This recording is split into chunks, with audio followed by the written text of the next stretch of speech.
She followed astray to find its owner. The owner's whole string followed her back. The lead rope was still looped around the fence post when I heard her coming up the road. Not hoofbeats, footsteps. That was the first thing that got my attention. Somebody on foot out here, past the cutoff where the road stops making sense unless you know this land. I'd been working the near fence since first light, and the sun was already past the midpoint and hammering down, and I'd been at it long enough that my back had that familiar tightening in the low muscle that told me I wasn't 30 anymore. I straightened up and put my hand to my forehead and looked. Woman, maybe 30, maybe younger than that, hard to say, with the dust on her. She was leading Copper by the halter, and Copper, that old fence jumper, that $400 headache I'd been hunting 3 days across 2 sections, was following her like she was his mother, like he'd been hers all along and just now remembered it. She stopped 10, 12 feet from me. Her boots were wrong for country town boots, the leather too stiff, the heel a 1/4 inch too high for anything past a paved road. She'd walked at least 10 miles in them, maybe 12, given where Copper had the habit of getting to. The dust on her coat told part of it.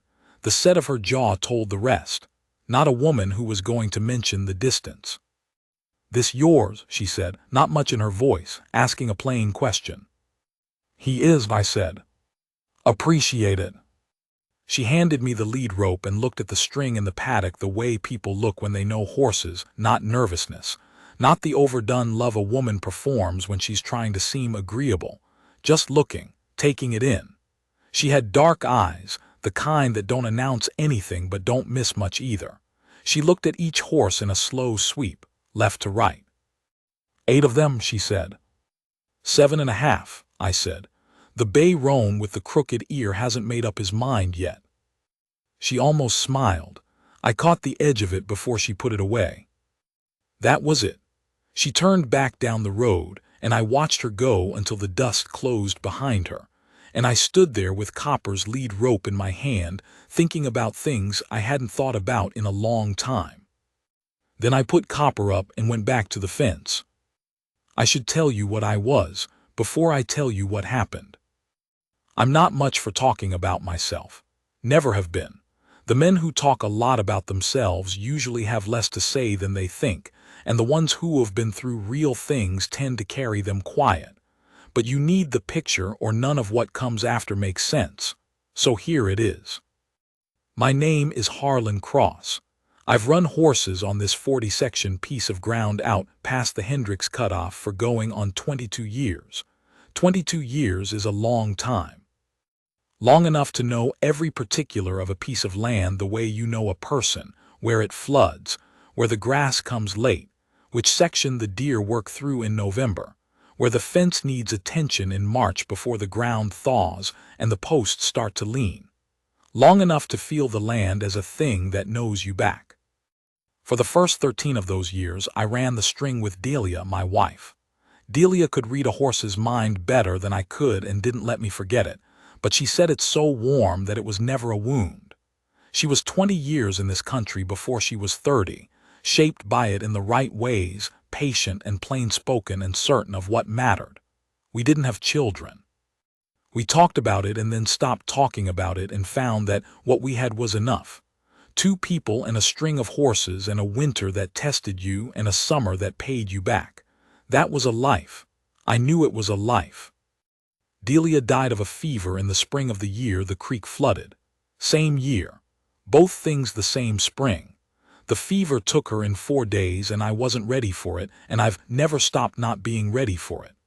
After the funeral, I went back to the horses because there was nothing else to go back to, and I got quieter, and the string got better, and the world got smaller. Not smaller in a way I complained about. That's important to say.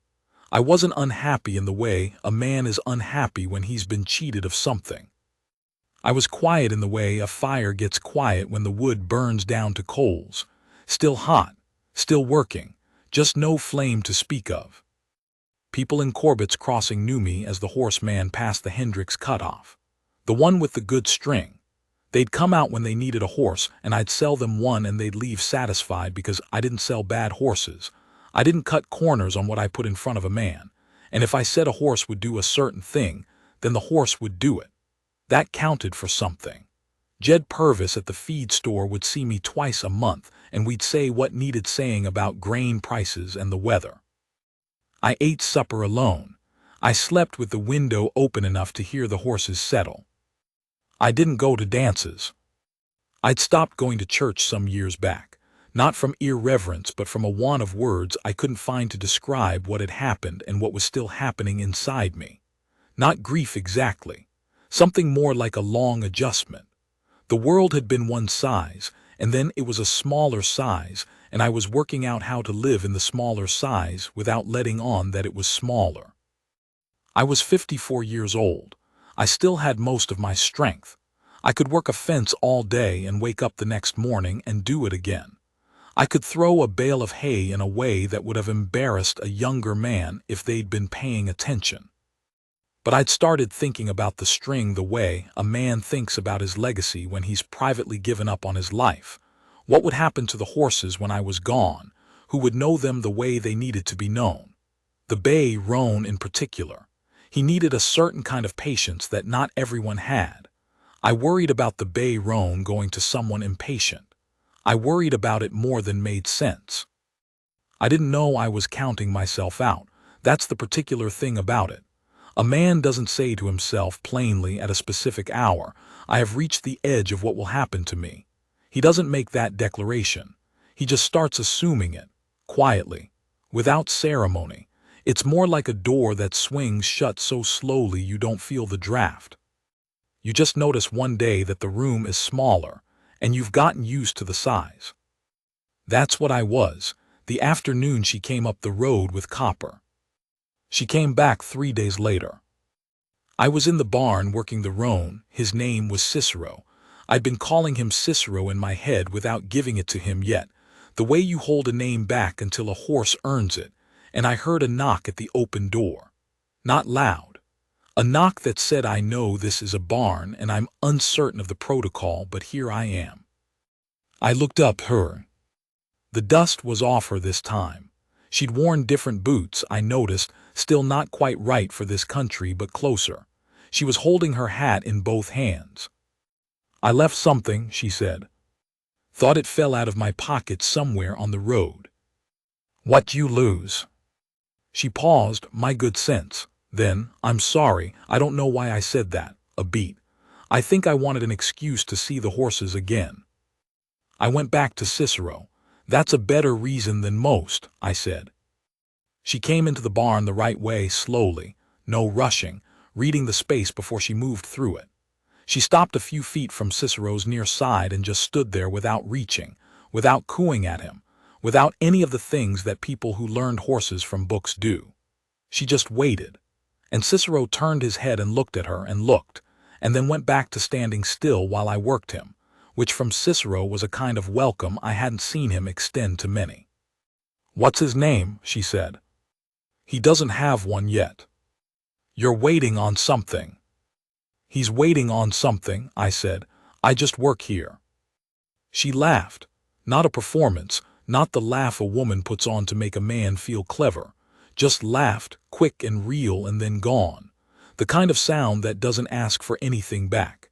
It sat in the air of the barn after she left it there, and I found I didn't want to move past it too fast. Her name was Clara Marsh. She was the new school teacher at the Corbett's Crossing School, had been there 3 months. She'd come from Ohio, from a city there whose name I've forgotten, because she had an aunt here and because she'd wanted something different and wasn't afraid of the distance. She told me that later. She said it the way people say things that are true but not the full truth, and I didn't push on it. A person has a right to give the simplified version of themselves until they decide to give more. She came back twice more that week. The second time she brought a cloth sack of apples from wherever schoolteachers in Corbett's Crossing got apples in October, and she gave them to the string one by one with the flat of her palm, which was the right way, and the horses took them with respect. A horse that'll take something gently from a stranger's hand is a horse you've done right by. I watched her work down the line and felt something that wasn't quite pride but was in the neighborhood. The third time she came, she didn't bring anything except herself, and that was better. That was right. There's a thing I want to tell you about those first weeks, before anything happened that you could point to. Nothing happened that you could point to for a while. That was part of what made it what it was. She didn't come out looking for a thing. She came out because she liked the horses and she liked the land, and she seemed increasingly to like the silences. We'd work alongside each other in whatever way made sense. She'd hand me things. She'd hold a horse's head while I worked. She'd walk the fence with me in the evenings, and we'd talk or not talk in roughly equal measure. She wasn't a woman who needed to fill silence. With some people, quiet is a wound they want you to stitch closed for them. With Clara, quiet was just the country between one thing and the next. I started noticing things. The way she stood when she was listening, still but not stiff, weight balanced. The fact that she asked questions that were the right size for what she actually wanted to know, not bigger, not dressed up in politeness. The fact that she was wrong sometimes and said so without ceremony, just corrected herself and moved on. The way she learned things, watching first, then trying, then asking where she'd gone wrong. She learned the string individually, not just as horses but as particular animals with particular needs. She learned that Lena, the black mare, needed to be approached from the left and would swing her hip out in warning before anything else. She learned that the gray gelding I'd been calling Old Paint, even though he wasn't painted. I'd bought him from a man who called him that, and it had stuck. Didn't like sudden sound from behind, but was otherwise as honest a horse as I'd ever owned. She learned that Copper, the one she'd returned to me, was incorrigible about fences, but was the first horse I'd ever owned that could be trusted around children without any particular effort on my part. She learned these things because she paid attention. I'd been 22 years on this land, and not once in those years had I had someone to pay attention alongside me. I hadn't known I was missing it until it was there.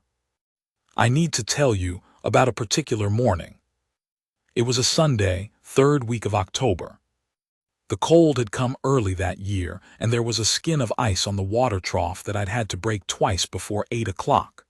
Clara had come out earlier than she usually did. I didn't ask her why, and she didn't say, and we'd fed the string together in the early light, which is a particular kind of work, feeding horses before full daylight, the sound of it, the warmth of the animals in the cold air, the way they move around you when they know what's coming.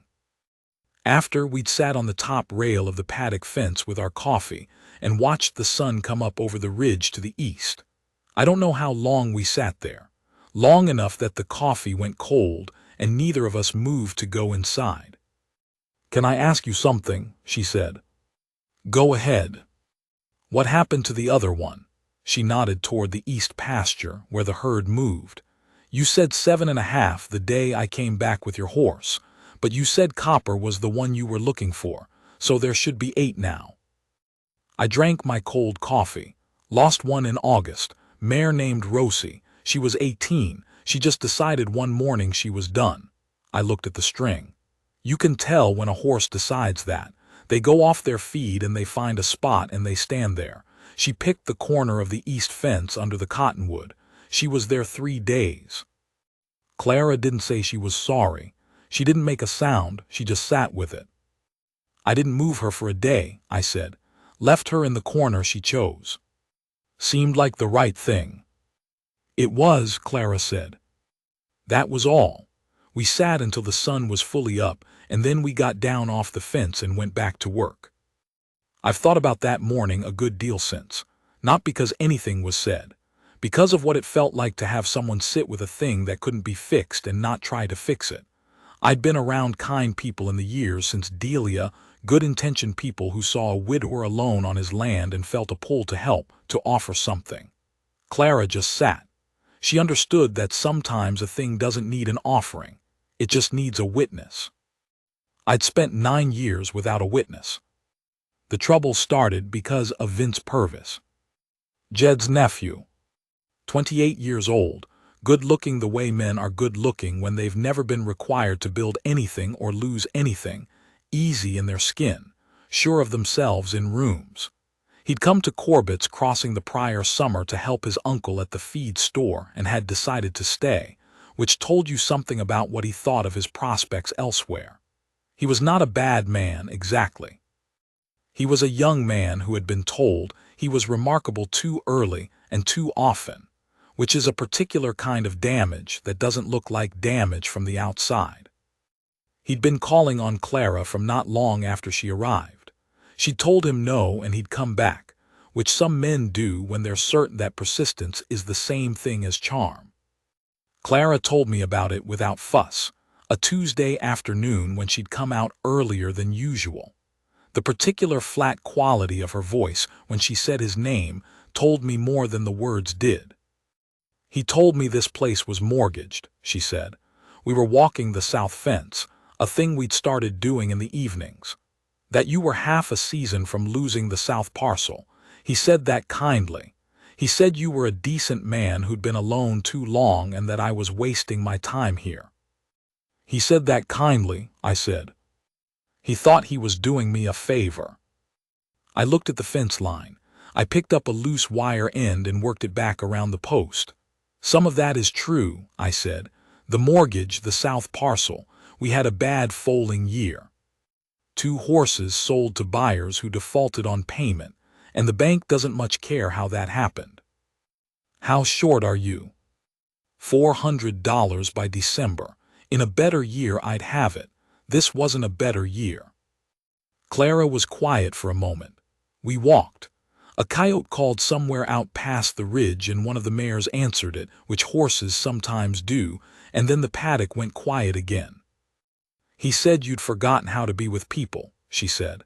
That you'd been alone so long you'd stopped knowing how. I didn't answer right away. It wasn't a thing I wanted to dismiss, because I tried to be honest with myself about what I was.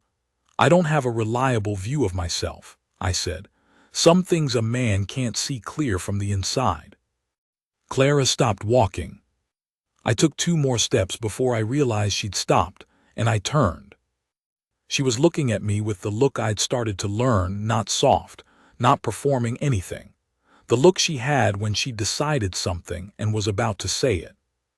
He's wrong about that part, she said. I don't care what his kindness intended, he's wrong. She said it plain. Said it and meant it and moved on, started walking again, and I stood there on my south pasture in the evening light for a moment before I followed. I want to say something about being seen.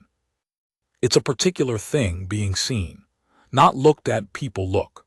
What I mean is the kind of attention that goes past the surface of a man and finds what's underneath and doesn't flinch at it and doesn't need it to be different.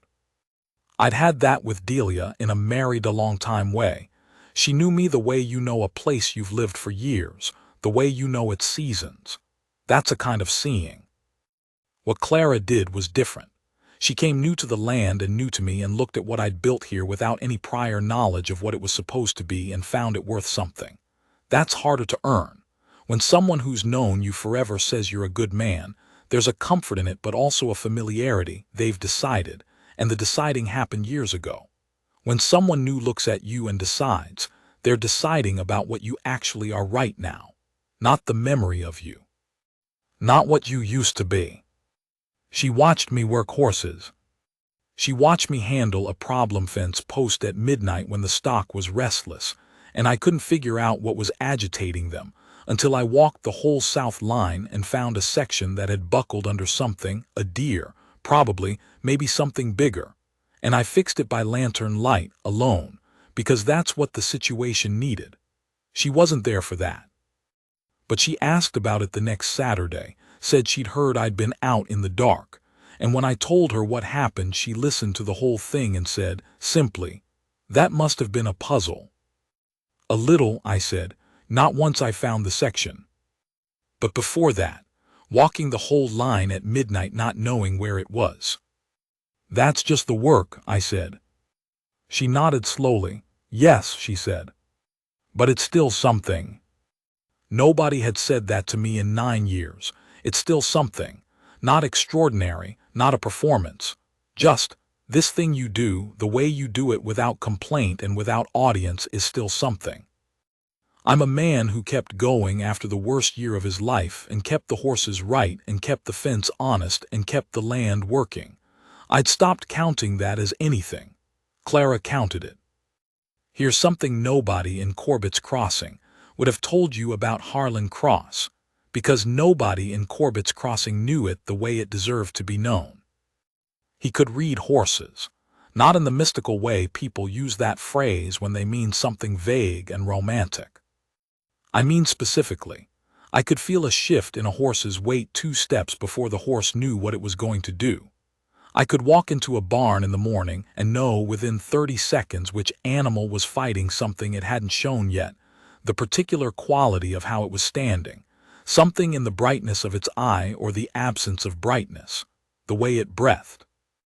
I could put a frightened animal easy in 20 minutes by doing almost nothing, by being the right kind of still in the right part of its space, and by waiting, and by not asking for more than the animal was ready to give. Delia used to say the horses thought I was something older than a man. She said it fond, and I understood what she meant. Some men and some animals have a fluency together that doesn't come from training. It's more like recognition. The horses recognized something in me, and I recognized something in them, and we got along on that basis. I'd been doing this so long I'd stopped noticing I was doing it. Competence, when you've had it a long time, stops feeling like anything except the ordinary texture of a day. You don't congratulate yourself for breathing. I'd stopped congratulating myself for this. Clara noticed it in the 3rd week. "How do you know what they need before they tell you?" she asked. We were in the paddock. She was watching me work old paint through a groundwork pattern he'd been resisting. "I don't," I said. "I just pay attention."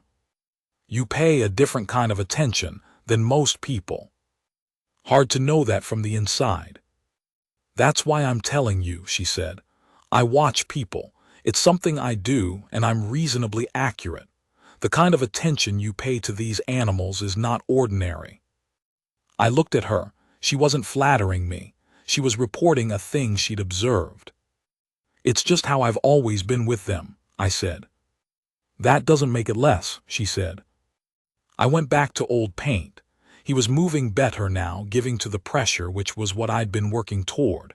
I didn't say anything else, but I turned that sentence over for the rest of the afternoon. That doesn't make it less. She meant, a thing doesn't need to be exceptional to you in order to be exceptional. A man can have a gift so close to him, he can't see it from where he stands. Clara saw it from where she stood. The mortgage came to a head in November.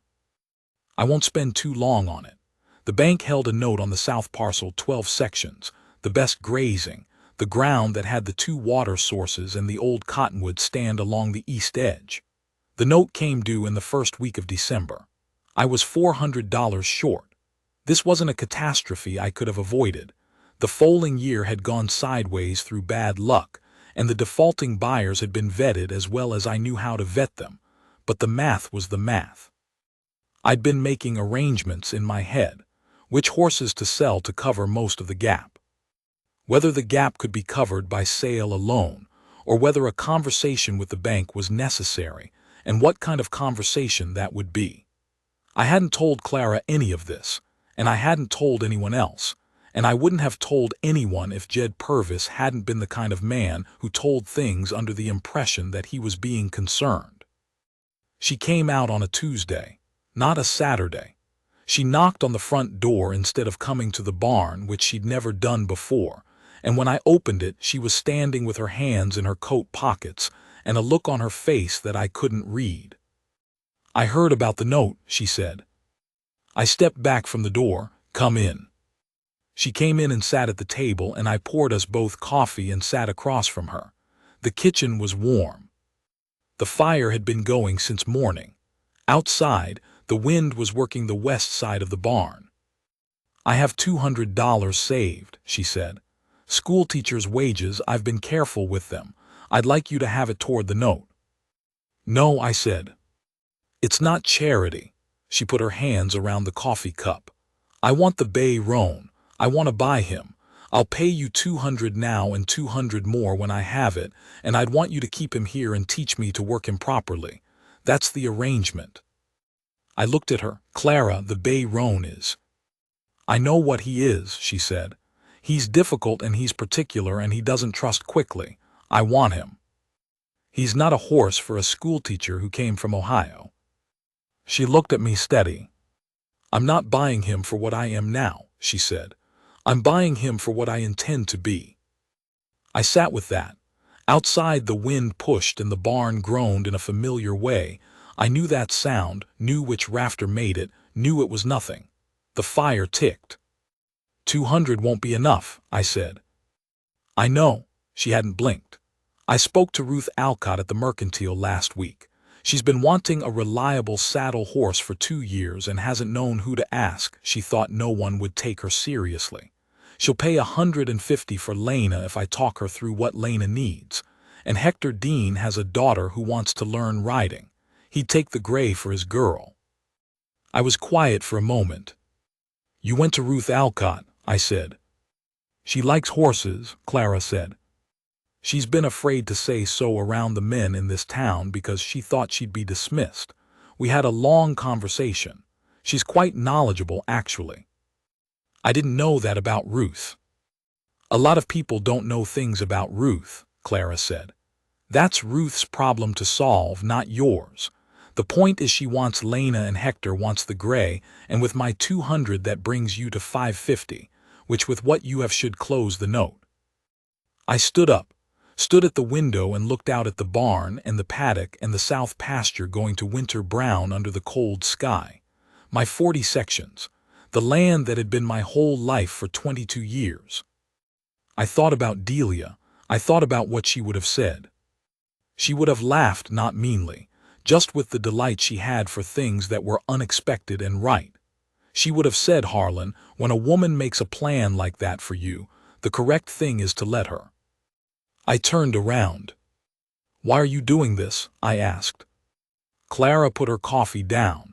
She looked at the table for a moment and then up at me, and when she said it simply. "Because you're the most decent man I've met in 3 years of looking for something worth staying for," she said. "And because you don't know that. And because that seems like a waste to me." She paused. "And because I want the bay roan." That last part I hadn't expected, and it undid me a little in a good way, broke something that had been held tight for a long time, something that needed breaking. I laughed.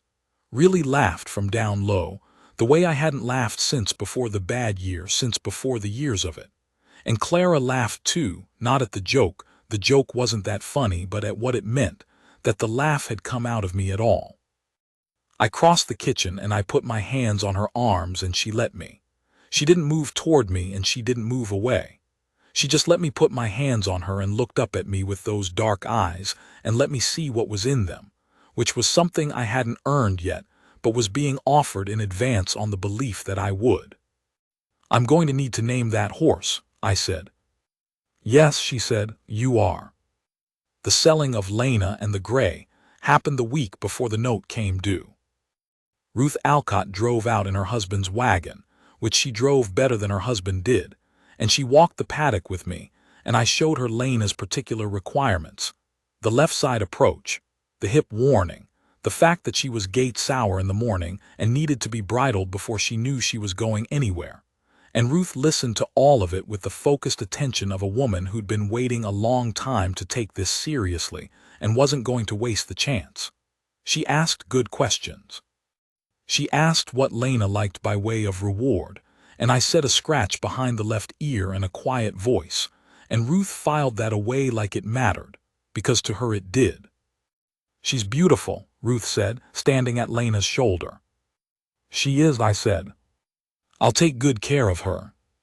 "I know that," I said, "or I wouldn't sell her to you."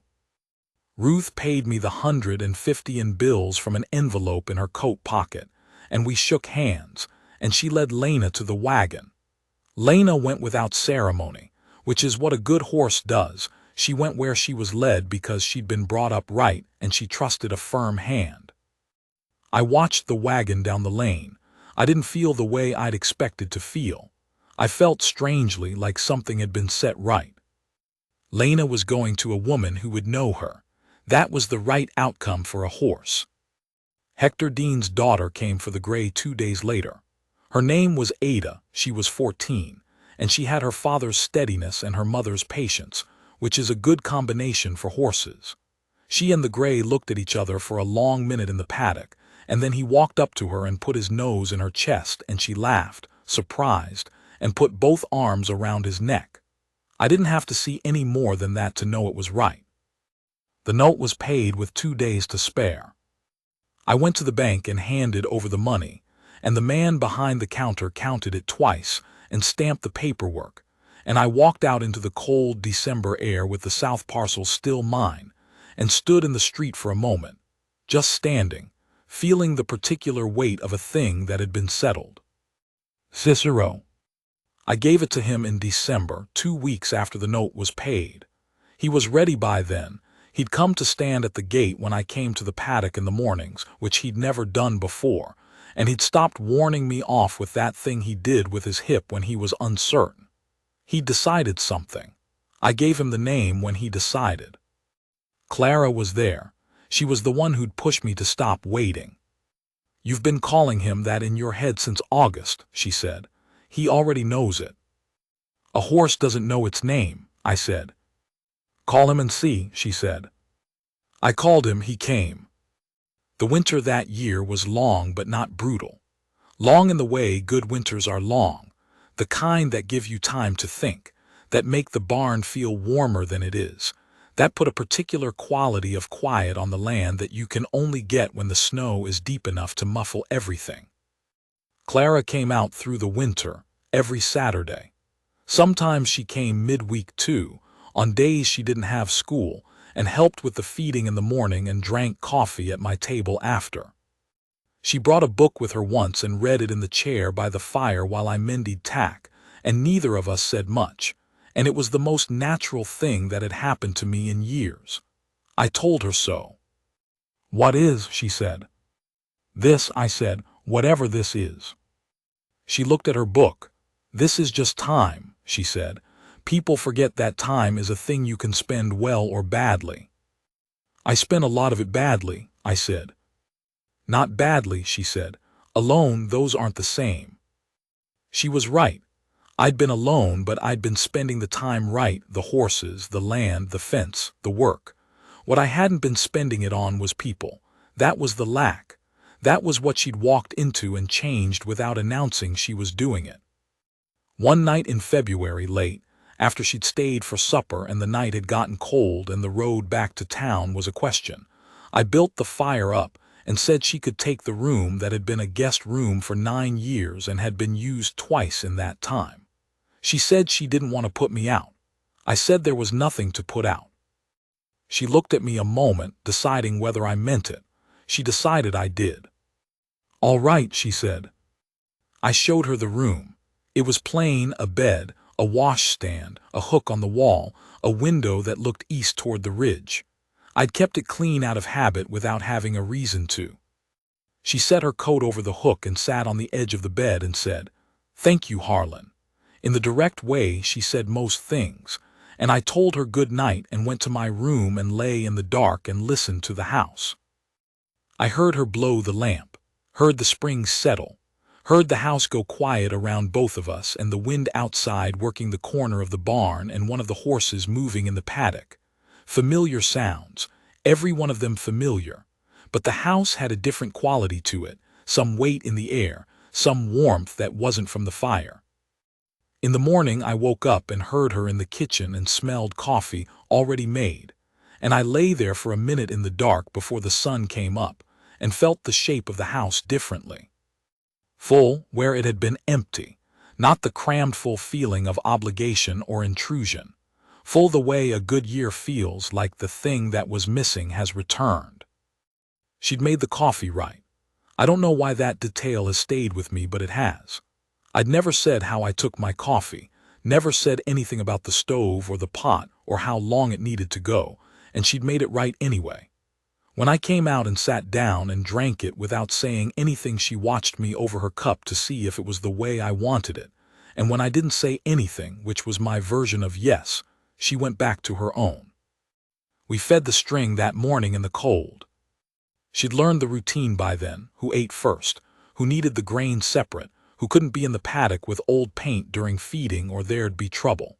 We worked through it side by side without talking much and got it done and came back in for more coffee, and I thought, this is the most ordinary morning I've had in 9 years. Ordinary in the best sense. The sense that means there is a right shape to a day and you are inside it. I didn't say that to her. I didn't have to. She was already looking at the south pasture through the kitchen window with the expression she had when she was satisfied with something, and I thought that she was inside the same ordinary morning and knew it too. Spring came slow that year but sure. Clara was working Cicero by then. She'd started in January with groundwork, the basic conversation you have with a horse before you ask it for anything: pressure and release, presence and withdrawal, the language that comes before language. She was a quick study. Not because she was naturally talented with horses. She wasn't, not the way some people are born to it, but because she was patient and she was honest. She didn't pretend to understand what she didn't understand.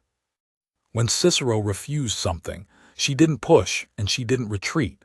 She held and waited and let him find the answer in his own time. That's the thing about the Bay Roan. He wasn't mean. He wasn't damaged. He was exacting. He needed to trust the intelligence of whoever was working him before he'd offer anything. And intelligence to a horse means stillness and consistency, and not asking for more than you've earned. Clara figured that out by about the 3rd week. After that, they got along. By March, she could ride him in the paddock on a loose rein. By April, she was taking him out to the south pasture. She fell off him once. I was there when it happened. He spooked at a ground squirrel that came out of the grass wrong, and she wasn't ready for it, and she came off his left side and landed on her shoulder in the dirt. I was at her side before she'd finished landing. "Don't," she said, before I could say anything. "Don't what?" "Don't make it worse than it is." I straightened up. She was already pushing herself to sitting. "Shoulder," I said. "It's fine." She rotated it to prove it, which made her wince and then immediately look like she hadn't winced. "Clara." "Help me up," she said. I helped her up.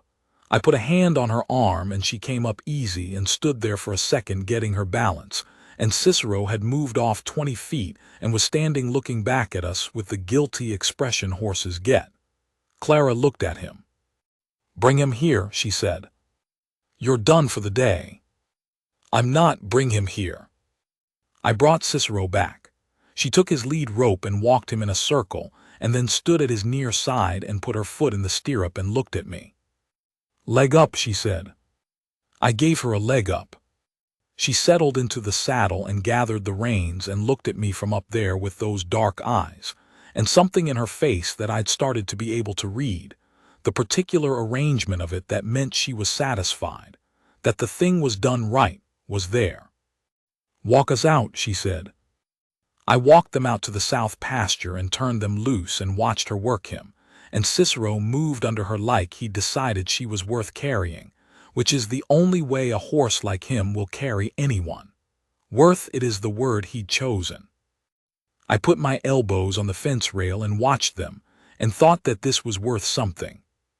The whole of it, the walking 12 miles in the wrong boots, the apples and the cold coffee and the mornings at the trough, the fight she'd made against the bank's arithmetic, the Tuesday she'd come to my kitchen and laid out the plan without asking me if I wanted saving first. Worth something. Worth all of it. In May she got a letter from Ohio. She didn't tell me what was in it right away, and I didn't ask. I noticed she'd been quieter than usual for 2 days, and on the 3rd day I asked if she was all right, and she said she was, and on the 4th day she told me. Her mother was unwell. Not dying, probably.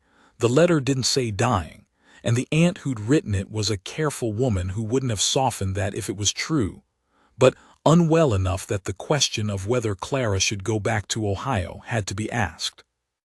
I listened to this while we were walking the south fence.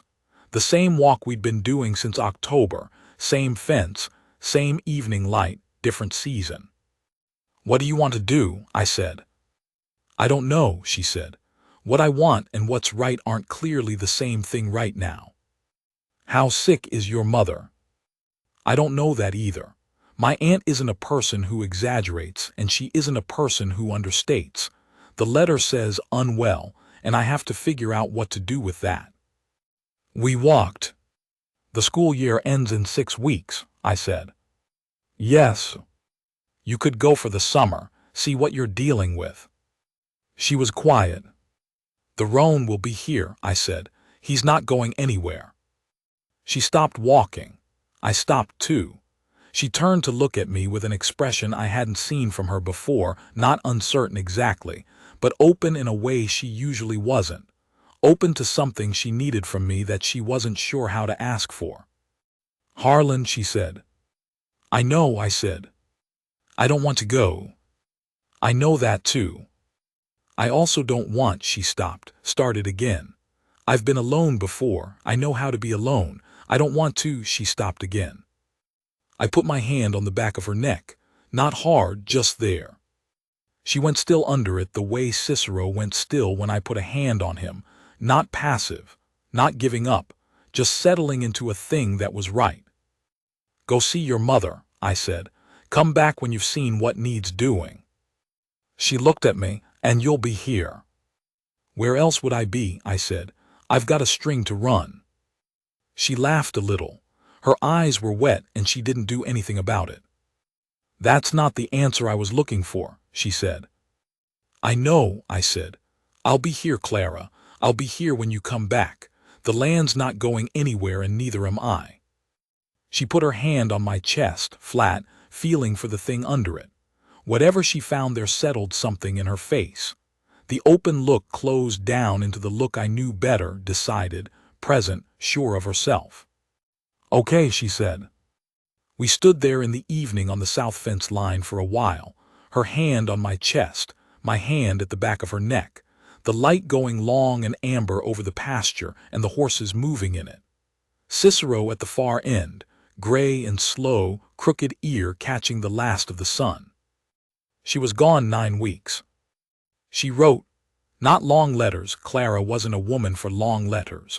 Her mother was getting better. The situation had been what the aunt said it was and not worse. She'd hired a neighbor woman to help out through the summer and was negotiating with the school board about her return. She wrote once that she missed the smell of the barn, and once that she missed my cooking, which was a charitable thing to say about my cooking, and I knew it. She wrote once that Cicero was the most particular animal she'd ever met, and that she hoped he was behaving himself, and that she'd bring him an apple when she came back if she could figure out how to pack one for a 3-day journey. I wrote back. Short letters, plainer than hers even, but I wrote them. I told her what the string was doing. I told her that Copper had jumped the east fence in June and come back on his own in the afternoon, looking sideways about it, and that I'd chosen to take that as progress. I told her the hay was coming in well, and that Ruth Alcott had ridden Lena to the church social, and that Jed Purvis had told me Ruth sat a horse better than half the men in Corbett's Crossing, which was true and which I had known. I told her the bay roan was keeping himself ready. She sent a letter back that just said, "Good." I ran the string. I fixed the fence. I rechinked the north wall of the barn where the cold had worked at the mortar over the winter. I worked Cicero on the days I had time, keeping him sharp for her, keeping the conversation going between them so he wouldn't have to start over. He knew something was different. Horses know that. They notice a pattern of presence, and when the pattern breaks they wait. He'd stand at the east fence in the evenings and look down the lane, which he hadn't done before. I ate alone and slept with the window open enough to hear the horses settle, the same as I'd always done. The house was the same size it had always been. The same rooms, the same sounds, the same way the morning light came through the east window in July and moved across the kitchen floor. But it was different. It was different the way a room is different when you know someone is coming back to it. Not hollow, I hadn't felt hollow in 9 years. I was past that, but waiting in a specific direction, organized around a return. I wasn't filling time anymore. I was keeping something ready. That's a thing I hadn't known about myself. That I could do that. That after 9 years of a contracted world I could point myself at a future that included another person and hold that direction without flinching. I'd thought that muscle had atrophied. Clara had walked 12 miles in the wrong boots and handed me a horse, and I'd been pointed at her ever since, and it turned out the muscle remembered how. She came back in late August, on a Friday afternoon, in the same wagon she'd left in, her trunk in the back.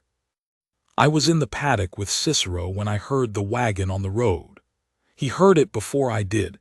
He lifted his head and turned it the direction of the sound, and when she came up the lane he walked to the fence without being asked and stood there and watched her climb down. She saw that and laughed. "He remembers me," she said. "He does," I said.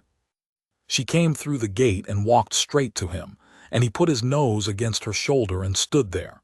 She had her hand on his neck. She turned her head and looked at me over his neck and said quietly, "I'm home." 2 words. I've carried them since. It's evening now. The light is going long over the south pasture, that amber it goes in September, and the string is moving in it, all 8 of them, working the last of the summer grass before the cold comes back. Cicero is at the far end of the pasture near the cottonwood stand. He was the last one to come to the string and he has the best grazing spot. That's how it goes sometimes. Clara is at the fence beside me, her elbows on the top rail, her shoulder against mine. She's wearing the right boots now. Not because I told her to, I wouldn't have told her to, but because she came to it herself, the way she came to everything out here. On her own terms, in her own time and right. The south parcel is ours. I say ours because it is. We're married since April, which came after a winter of the best quiet I've ever known in this house. The note is paid and the land is whole and the string is 8 strong, and I have a wife who can work the bay roan on a loose rein, and who went to Ruth Alcott on my behalf before I'd thought to ask for help. I was 54 years old when she came up the road with my horse. I'd spent 9 years contracting the world to fit the size of what I had left. I'd been good at the work and I'd been right and decent, and I hadn't known that any of it was landing anywhere, being received by anyone, meaning something to a specific person in the world. Clara counted it. She looked at me straight from the outside, without the haze of long familiarity, and counted what I was. That's not a small thing.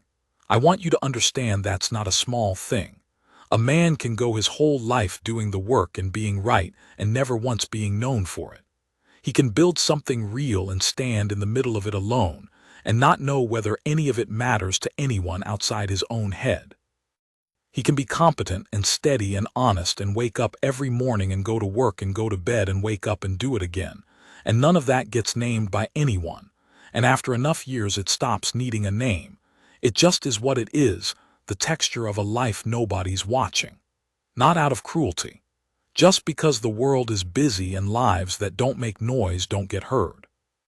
And then a woman walks 12 miles in the wrong boots because she thought a man's horse deserved to be returned properly, and she looks at what he's built, and she counts it. I think about Vince Purvis sometimes, not with anything sour. He was wrong about me and Clara showed him wrong, and that's the whole of it. He'd said I'd been alone so long I'd forgotten how to be with people. What I know now is that I'd been alone so long I'd stopped believing the right person was out there to be with. Different problem, different solution.